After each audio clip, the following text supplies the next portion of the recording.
Thiruvananthapuram നരുവാമൂട്ടിൽ Toofan the narco ഹണ്ടിന്റെ ഭാഗമായുള്ള police പരിശോധനയ്ക്കിടെ ഓടി രക്ഷപ്പെടാൻ യുവാവിന്റെ ശ്രമം. വീട്ടിൽ നിന്ന് എയർ പിസ്റ്റലും വാളും കണ്ടെത്തി. ഇതിനിടെ പാറശാലയിൽ കഞ്ചാവുമായി ഒരാളെ പിടികൂടി. വിവരങ്ങളുമായി തിരുവനന്തപുരത്ത് നിന്ന് മേഘന മുരളി ചേരുന്നു. മേഘന മുരളി, ഈ പരിശോധനയ്ക്കിടെ ഒരാൾ ഓടി രക്ഷപ്പെടാൻ ശ്രമിക്കുന്നു, പിസ്റ്റലും വാളുമൊക്കെ ഇയാളുടെ കയ്യിൽ നിന്ന് കണ്ടെത്തുന്നു. എന്തൊക്കെയാണ് വിശദാംശങ്ങൾ?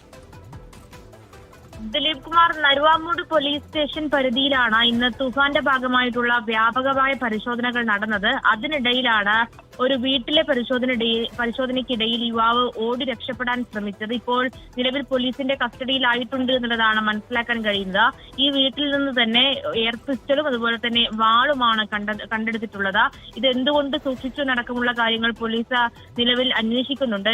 നരുവാമൂട് പരിധിയിലുള്ള നിരവധി ഗ്രാമപ്രദേശങ്ങളിലടക്കമാണ് ഇപ്പോൾ പോലീസിന്റെ പരിശോധനകൾ നടക്കുന്നത്. സംശയമുള്ള വീടുകളിലടക്കം കയറിയാണ് ഇപ്പോൾ പരിശോധനകൾ തുടരുകയും ചെയ്യുന്നത്.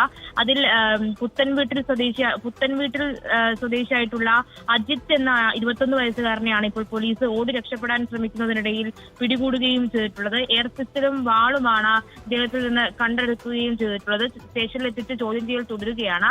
അതിനിടയിലാണ് പാറശാലയിലും 1/2 കിലോ കഞ്ചാവുമായി ഒരാൾ പിടിയിലായിട്ടുള്ളത്. 1.5 ലക്ഷം രൂപയും ഇയാളുടെ കയ്യിൽ നിന്ന് കിട്ടിയിട്ടുണ്ട്. മധുര സ്വദേശിയായിട്ടുള്ള മുനിസ്വാമി 24 വയസ്സുള്ള ആളാണ് പാറശാല പോലീസിന്റെ പിടിയിലായിട്ടുള്ളത്. മധുരയിൽ നിന്ന് തിരുവനന്തപുരത്തേക്ക് വരുന്ന യാത്രയ്ക്കിടയിലാണ് പോലീസിന്റെ പിടിയിലാകുന്നത്. അതിൽ ഇവിടെ എത്തിച്ച് വിൽപ്പന നടത്തുന്ന ആളാണ് മുനിസ്വാമി എന്നുള്ളതാണ് പോലീസിന്റെ പ്രാഥമിക നിഗമനം. ഇതിന്റെ ഭാഗമായിട്ടുള്ള ചോദ്യം ചെയ്യലും തുടർന്നു വരികയാണ്. മേഘന, ഈ നോട്ടുകെട്ടുകളൊക്കെ ഈ തമിഴ്നാട് സ്വദേശിയിൽ നിന്ന് പിടികൂടിയതാണോ? ദിലീപ് കുമാർ, അങ്ങനെ തന്നെയാണ്. 1.5 ലക്ഷം രൂപയും ഈ മുനിസ്വാമിയുടെ കയ്യിൽ നിന്ന് പിടികൂടിയിട്ടുണ്ട് എന്നുള്ളതാണ് നമ്മൾ മനസ്സിലാക്കുന്നത്. 1/2 കിലോ കഞ്ചാവും അതുപോലെ തന്നെ 1.5 ലക്ഷം രൂപയുമാണ് പിടികൂടിയിട്ടുള്ളത്. അത് ദൃശ്യങ്ങളിൽ നമുക്ക് വ്യക്തമാകുന്നുണ്ട്. അതിൽ ഈ രേഖകളില്ലാതെയാണ് ഈ പണം സൂക്ഷിച്ചതെന്നടക്കമുള്ള കാര്യങ്ങളും എവിടെ നിന്ന് ഈ പണം ലഭിച്ചു എന്നടക്കമുള്ള കാര്യങ്ങളും വ്യക്തമാക്കാൻ ഇദ്ദേഹത്തിന് കഴിയുന്നില്ല എന്നുള്ള കാര്യമാണ് പോലീസ് പറയുന്നത്. ഏതെങ്കിലും തരത്തിലൊരു ഈ കഞ്ചാവ് വിപണനത്തിന്റെ ഭാഗമായി ലഭിച്ചതാണോ എന്നടക്കമുള്ള കാര്യങ്ങളും പോലീസ് പരിശോധിക്കുന്നുണ്ട്. ഇപ്പോൾ ഈ പണവും അടക്കം ആണ് പോലീസ് ഇപ്പോൾ കസ്റ്റഡിയിൽ എടുത്തിട്ടുള്ളത്.